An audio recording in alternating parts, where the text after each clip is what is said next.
Age bracket change हो रहा है, और ब्रैकेट जैसी चेंज होता है फोन करो और बोलो कि सर हाँ आपकी ये पॉलिसी ये ड्यू हो रही है, अगर आपने 35 की एज पे करा ली तो कम प्रीमियम है, 36 पे सब ज्यादा बढ़ जाता है। अब मेडिक्लेम वालों ने बता रखा है कि हाँ भाई उसका प्रीमियम 35 से 36 में या 45 से 46 में, 55 से 56 में बढ़ता है, उसके दिमाग में है, तो उसको इससे फायदा उठा सकते हो। पर कब उठाओगे? जब नेम चेंज, एज चेंज वाली फाइल बनी हुई होगी। इसी तरीके से न्यू नेम एडिशन फाइल, किसी की भी फैमिली में कोई नया नाम, किसी की शादी हुई, किसी के बच्चे हो, उस न्यू नेम जो एडिशन है वो फाइल आपके पास होनी चाहिए। पॉलिसी ऑनर की फाइल होनी चाहिए। एक परिवार में 4 लोग हैं, ठीक है, तो उसमें पॉलिसी ऑनर्स कौन कौन है उनकी फाइल होनी चाहिए। लोकेशन वाइज फाइल होनी चाहिए। आप ये फील करेंगे कि आप किसी पर्टिकुलर एरिया में जा रहे हैं, आप एक एक्स जगह पे हैं, वहां से दिल्ली के एग्जांपल से बताता हूं, दिल्ली में आप हैं, आप गाजियाबाद जा रहे हैं, तो गाजियाबाद जाना, गाजियाबाद से आना आपका दिन लगता है। तो अगर आपके पास लोकेशन वाइज फाइल है तो आप गाजियाबाद क्लिक करोगे उसके ऊपर, और ये सब एक ही फाइल में बन जाता है। अगर आप एक एक्सेल शीट क्रिएट करोगे तो एक एक्सेल शीट पे बन जाएगा, नाम, mobile number, email ID, policy number, date of birth, उसमें आप डालोगे पॉलिसी ऑनर्स नेम, बर्थडे, उसी में डालोगे लोकेशन, तो ये सारे नंबर आते चले जाएंगे और उसी में नीचे लिखते चले जाओगे। तो एक फिल्टर आप लगाओगे एक्सेल फाइल पे, लोकेशंस की लिस्ट निकल आएगी। तो गाजियाबाद लोकेशन लगाओ, 4 लोगों को फोन करो, बोलो सर मैं उसी तरफ आ रहा था, आज आपसे मिल लेता हूं, सोच रहा हूं, कर लो। एक तरफ जाने आने में एक आदमी से मिलके आओगे या 3 आदमी से मिलके आओगे, फर्क पड़ेगा। ऐसे ही रिलीजन वाइज फाइल, हर किसी रिलीजन, अभी हम कई सारे हमारे मोमनन, हमारे जो दोस्त होते हैं, हमारे क्लाइंट्स होते हैं, हमारे फ्रेंड्स होते हैं, उन सब लोगों को क्या हम ईद पे विश करते हैं? Question mark. हमारे जो सिख भाई होते हैं क्या हम उन्हें विश करते हैं? सोचो, गुरु गोविंद सिंह जयंती पे या जब भी सोचो। हमारे जो क्रिश्चियन साथी होते हैं क्या हम उनको करते हैं? हमारे जो हिंदू, जो भी हमारे कम्युनिटी के लोग हैं, क्या हम उनको, तो हमने क्या सेग्रीगेट किया हुआ है रिलीजन वाइज? उस हिसाब से हम उनके जो पर्व हैं, जैन्स जो हैं उनको हम कर सकते हैं। तो हर किसी को उनके उनके जो पर्व होते हैं वो हम सेलिब्रेट कर सकते हैं रिलीजन वाइज फाइल बना के। ऐसे ही ऑर्गेनाइज्ड प्रोस्पेक्टिंग टॉक, ठीक है, यानी कि जो ये सारी की सारी प्रोस्पेक्टिंग आप लिस्ट बना रहे हो, इसमें आपको इन सब से बात करने के लिए प्रोस्पेक्टिंग टॉक को ऑर्गेनाइज करना है। यानी कि आपने क्या बात करनी है, तो मैं आपको इसीलिए बताता चल रहा हूं कि इन सारे के बीच में ये पॉइंट आ रहा है कि ये कोई भी जो पॉइंट है, चाहे बर्थडे पे आपको क्या बात करनी है कि आप बर्थडे विश करोगे, आप एज चेंज में क्या कर सकते हो, प्रीमियम बढ़ रहा है, न्यू नेम एडिशन में आपके पास नया नाम आ गया, आपको पता है कि इसका पॉलिसी का स्कोप है, लोकेशन वाइज में उस लोकेशन पे जा रहे हो, तो रिलीजन में विशेष के लिए रिमार्क्स फाइल। कई बार ना लोग कह देते हैं कि मैं यार अभी नहीं, अगले साल देखता हूं। अब आपने उसका रिमार्क कहां नोट किया? दिमाग में, वो दिमाग में ही रह गया, डायरी में रह गया। उसको रिमार्क फाइल अगर बन रखी है तो आप रिमार्क्स इस तरीके से आप अपने ओवरऑल सारे प्रोस्पेक्ट्स को डिवाइड कर सकते हो, और ये सारे प्रोस्पेक्ट आपके लिए क्लाइंट बन सकते हैं अगर आपने ये प्रॉपर तरीके फॉलो कर लिए। इसी में एक मैं बार बार बोलता हूं, job getters list. Job getter list क्या है? ये है कि जितने भी बच्चे, जो भी क्लाइंट्स के बच्चे हैं या उनकी फैमिली में लोग हैं, 23 साल कंप्लीट कर रहे हैं, तो 23 के बाद नॉर्मली अब बच्चे जो हैं वो जॉब में एंटर कर जाते हैं, जॉब गेटर्स हैं। तो ये 23 के बाद आपका प्रोस्पेक्ट, अभी तक नहीं था, बच्चा था, अभी आपका क्लाइंट नहीं था, बट जैसे इसकी जॉब लग रही है, ये आपके लिए एक हॉट प्रोस्पेक्ट है। कोई और पकड़े, पहले आप पकड़ो। तो जॉब गेटर्स की आपके पास लिस्ट होनी चाहिए, कितने बच्चों की जॉब लग रही है। तो कैसे लगेगी? अगर आप बात करते जाओगे हर किसी से, एक दिन बोला ना, एग्जिस्टिंग क्लाइंट्स के एक दिन, ठीक है, डेली एक बंदे से और डेली 10 लोगों को न्यू कॉल, अगर आप वो वाली प्रैक्टिस को अपनाओगे तो आपकी ये लिस्ट बढ़ती चली जाएगी और आपके पास पहले से प्रोस्पेक्टिंग रहेगी। अब देखो कितनी नई प्रोस्पेक्टिंग क्रिएट हो रही है आपकी एग्जिस्टिंग प्रोस्पेक्टिंग लिस्ट में से। अगर आपने इसके ऊपर काम कर लिया तो नई प्रोस्पेक्टिंग अपने आप क्रिएट होते रहेगी। इसी तरीके से इसका जो लास्ट पॉइंट है, मैं अपने आप को स्मॉल करता हूं, द प्रोस्पेक्टिंग हैबिट, कि रेगुलर बेस पे एक अपनी रियल प्रोस्पेक्टिंग हैबिट डेवलप करो, कि एक हैबिट आप डेवलप करोगे कि ये मुझे टाइम देना है। इसी से रिलेटेड नेक्स्ट में मैंने डिटेल डाली है, अभी उसी के पहले पॉइंट में ही, क्योंकि उसका लास्ट पॉइंट रखा था, पहले पॉइंट में मैंने डिटेल डाली है जिससे आपको मैं समझा सकूं आइडियाज के कैसे ये होगा। कि ये तो पता चल गया कि ये सब करना है, पर कैसे होगा, तो आइडियाज दे रहा हूं कुछ। 1 डे इन अ वीक या 1 आवर, 1 घंटा एक दिन में, 1 घंटा एक दिन में रख लो कि 1 घंटा एक दिन में डेली प्रोस्पेक्टिंग को दूंगा ही दूंगा, कैसे भी कुछ मत करो। अपना नंबर है, कोई नंबर है आपका 906 906 20 41, 906 906 20 42, 906 906 2043, 906 2044, 906 906 2045, ऐसे करके भले उन लोगों को कॉल करके उनमें से बना दो। 1 घंटा न्यू प्रोस्पेक्टिंग को दोगे। मैंने एक वीडियो बनाया था 2 किलोमीटर के एरिया में 1000 ग्राहक कैसे ढूंढे, वो वाले वीडियो पे प्रोस्पेक्टिंग के तरीके बताए थे। नियरेस्ट वाले एरिया में कोशिश करूंगा आप लोगों को ग्रुप में भेज दी जाए, ठीक है। तो भले ही एक दिन रखो, एक दिन या एक डेली बेसिस पे 1 घंटा रखो, बट फिर वो ऐसा होना चाहिए कि उसे कोई बदल ना सके। कोई भी सिचुएशन आ करके देखो, आपकी प्रोस्पेक्टिंग लिस्ट कभी खत्म ही नहीं होगी। न्यू कमर्स इन टाउन, कई बार ऐसे बहुत सारे लोग होते हैं, जब आप कॉर्पोरेट प्रोस्पेक्टिंग पे काम करोगे, कंपनीज में काम करोगे, या फिर मेरे को याद है जैसे फरीदाबाद में मैं काम करता था, यूरेका हाउस में एक्वागार्ड बेचता था, तो ना हम कोल्ड कन्वासिंग करते थे। अशोका इनक्लेव एक जगह है, तो अशोका इनक्लेव में मैं चला जाता था और हम घूमते रहते थे। तो हम देखते थे कि किसकी खिड़की पे ना, जो बैल्कनी है वहां पे बाहर कार्टन्स रखे हुए हैं, यानी गत्ते, वो जो डिब्बे होते हैं वो रखे हुए हैं। क्यों? पता चलता था कि ये नया कोई शिफ्ट हुआ है, और फटाफट पहुंच जाते थे। तो जो नए जो डेवलप हो रहे होते हैं एरियाज, नई सोसाइटी डेवलप हो रही होती है, वहां पे कई सारे लोग आते हैं, वो न्यू कमर्स होते हैं टाउन में, सोसाइटी में। और नया कहीं पे भी आदमी जाता है तो वो नई चीज एक्सप्लोर करना चाहता है। उनको उनका आप अगर डेटा आप तैयार करोगे तो वो आपके लिए प्रोस्पेक्टिंग आइडिया मैं आपको दे रहा हूं, वो आपके लिए बहुत अच्छी प्रोस्पेक्टिंग हो सकती है।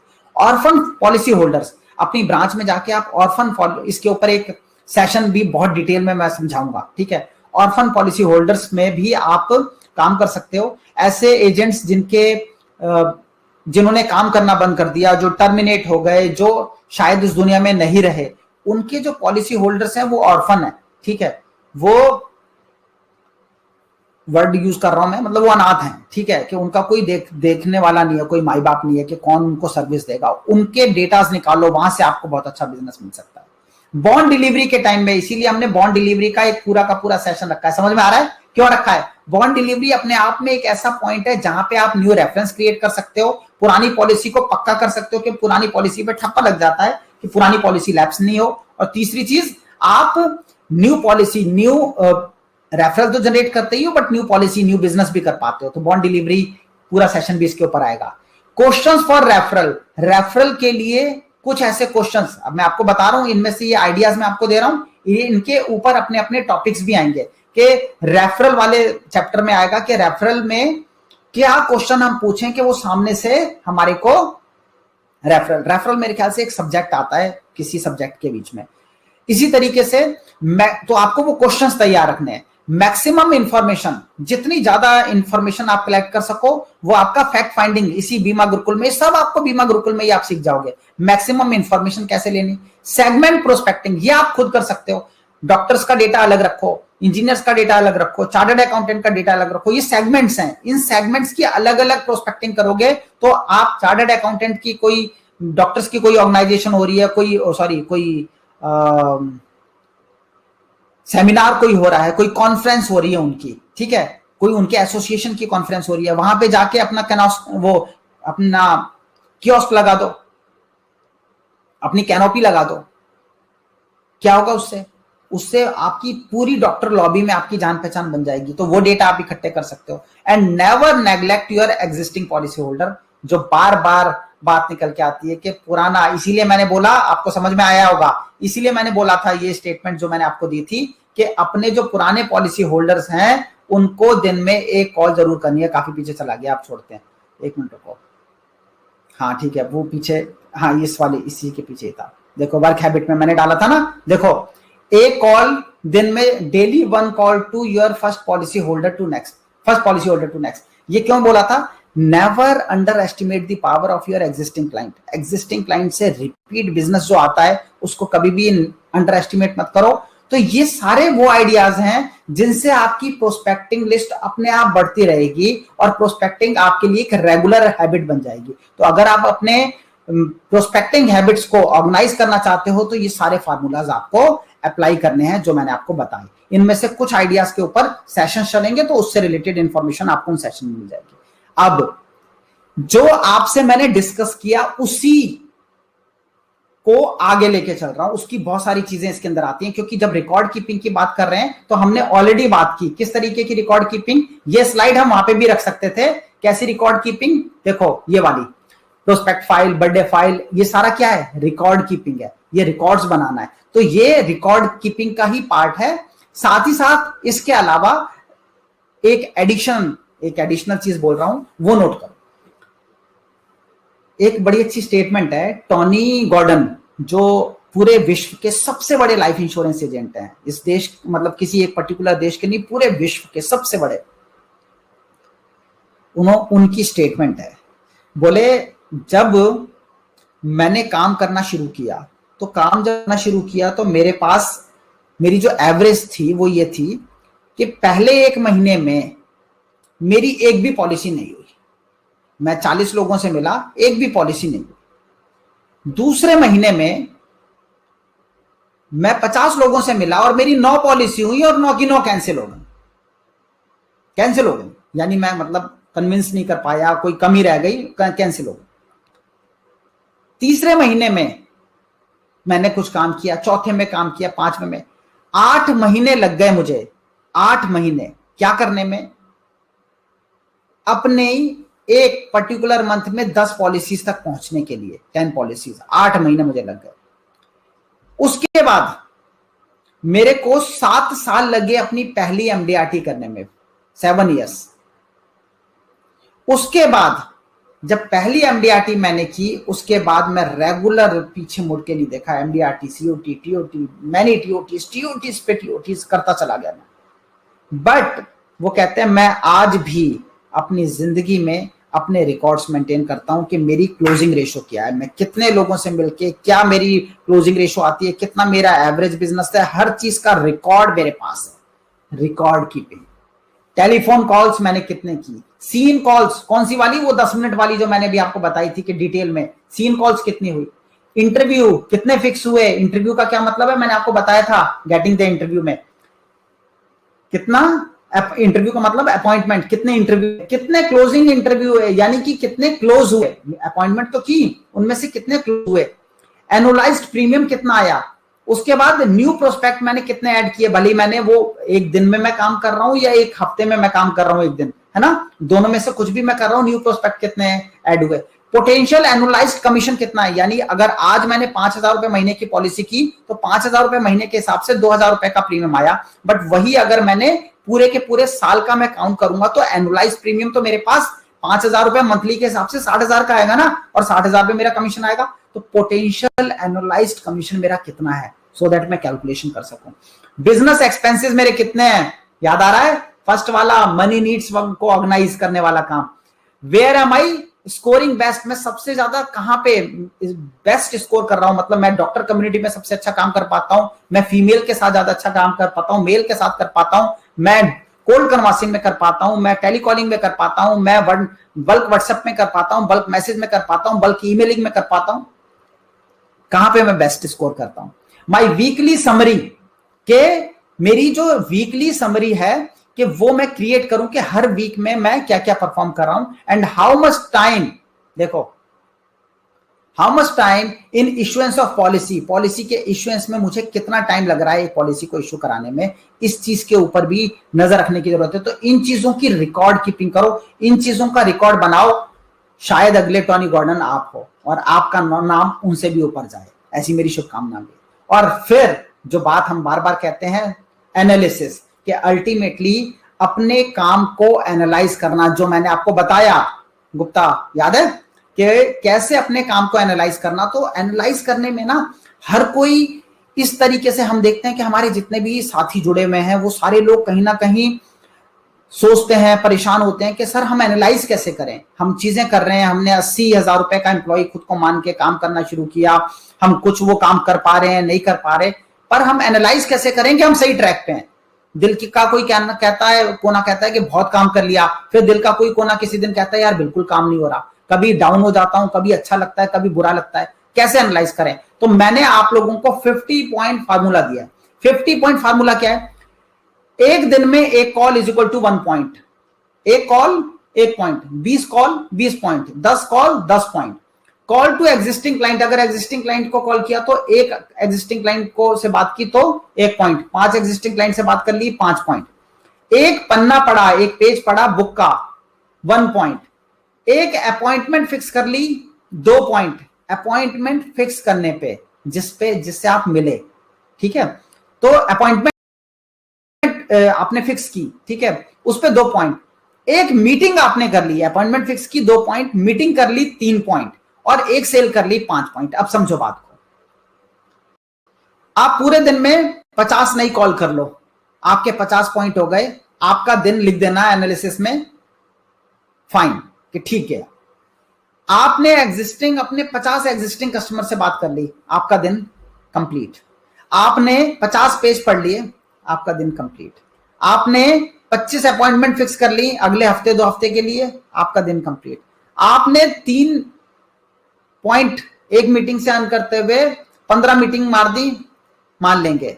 आपने 3 मीटिंग मारी 3-3 पॉइंट करके और उसमें से 2 सेल कर दी, तो 2 सेल के 10 पॉइंट भी और 3 मीटिंग के 9 पॉइंट 19 पॉइंट, बाकी बचे हुए उस पुराने वाले इन वाले में से कर लो, किताब पढ़ के और बाकी चीजें करके। पूरे दिन में 50 पॉइंट अगर आपने कर लिए इन सबको मिला के, तो एक दिन में 20 कॉल कर ली, 20 पॉइंट लिख लेना, उसी में से एग्जिस्टिंग को 5 कर ली, 5 और जोड़ लेना, 5 पेजेस पढ़ लिए 5 और जोड़ लेना, 3 मीटिंग फिक्स कर ली 6 और जोड़ लेना, उन 3 पुरानी मीटिंग जो फिक्स हो रखी है उनमें से 3 करके आ गए 9 और जोड़ लेना, 2 सेल करके आ गए 10 और जोड़ लेना। समझ में आया? 50 पॉइंट एनालाइज करना चाहते हो अपने आप को, ईमानदारी से करना चाहते हो, कर लो। 50 पॉइंट स्ट्रेटजी मैंने आपको दे दी, करो। रेगुलर बेस पे आपके जो भी डेवलपमेंट ऑफिसर हैं, आपके जो भी लीडर हैं, उनको भेजना शुरू करो आज से। उन्हें बोलो कि सर मुझे बताया गया, सिखाया गया और मैं 50 पॉइंट डेली कंप्लीट करके आपको रिपोर्ट करूंगा। डेली बेस पे करना शुरू करो, उनको करो। और जब हम, जैसे मैंने आपको बोला था, जब हम ये सारी चीजों को, इन हैबिट्स को डेवलप कर लेते हैं, इन चीजों को ऑर्गेनाइज कर लेते हैं, तो हमने इन सब चीजों को जब हमने ऑर्गेनाइज कर लिया तो एक चीज होती है जिसको हम कहते हैं सेल्फ इंप्रूवमेंट। दोस्तों सीधी सी बात है कि जब हम इन सारी चीजों के ऊपर काम कर रहे हैं तो हमारे अंदर खुद ही एक इंप्रूवमेंट देखने को मिलेगी। हम सारी वो चीजें कर रहे हैं जो हमने इतनी देर में समझी। अगर इन चीजों को हमने सही तरीके से समझ लिया तो आप देखेंगे कि आपको खुद अपने अंदर एक सेल्फ इंप्रूवमेंट नजर आएगी। बट सेल्फ इंप्रूवमेंट से रिलेटेड 4 इंपॉर्टेंट पॉइंट मैं आपको और बताना चाहता हूं, जो है रीड पब्लिकेशंस, न्यूज जर्नल्स पढ़ो, इकोनॉमिक्स टाइम्स पढ़ो, जो बुक्स इंश्योरेंस से रिलेटेड है। हमारी जो एमडीआरटी आसान है बुक, आप सब लोगों ने ले रखी होगी। एमडीआरटी आसान है, जिसने नहीं ले रखी वो अमेजोन से ऑर्डर करके ले लो, या हमारे टीम में 9069062040 पे मैसेज करके बुक का लिंक ले लो, वो लिंक से आप परचेस कर सकते हो। तो पब्लिकेशंस पढ़ो, इकोनॉमिक्स टाइम्स पढ़ो, ये आपका पहली चीज अपने सेल्फ इंप्रूवमेंट के लिए। दूसरा स्टडी, जो मैंने आपको बुक रीडिंग बोली। तीसरा ड्रिल योरसेल्फ, जो काम करने में सबसे ज्यादा आपको लगता हो ना, यार मेरे को ये काम नहीं हो रहा मेरे से, ये मेरे को परेशान करता है, उसमें अपने आप को और ड्रिल करो, अपने आप को पूरी तरीके से लगाओ और ड्रिल करो और ड्रिल करो। मैं कई चीजों में अपने आप को ड्रिल करता रहता हूं। जैसे मैं आपको एक एग्जांपल देता हूं, हेल्थ से रिलेटेड एग्जांपल देता हूं। तो हेल्थ में क्या होता है कि मेरे साथ क्या है कि मैं दौड़ सकता हूं, मैं रस्सी कूद सकता हूं, मैं कुछ भी, मतलब फॉर एग्जांपल मैं साइकिलिंग कर सकता हूं, मैं ट्रेडमिल कर सकता हूं, मैं फॉर एग्जांपल बेंच प्रेस कर सकता हूं। बट जब पुशअप्स की बात आती है तो पुशअप्स में क्या होता है, मेरे हाथ में ये जो हिस्सा है उसमें दर्द होता है। मे बी साइकोलॉजिकल भी हो सकता है, बट मुझे कहीं ना कहीं लगता है और महसूस होता है। तो मैं पुशअप्स जब मारता हूं तो पुशअप्स में मैं 20-22 करके थक जाता हूं, मतलब मेरे को लगता है यार हाथ में दर्द हो रहा है।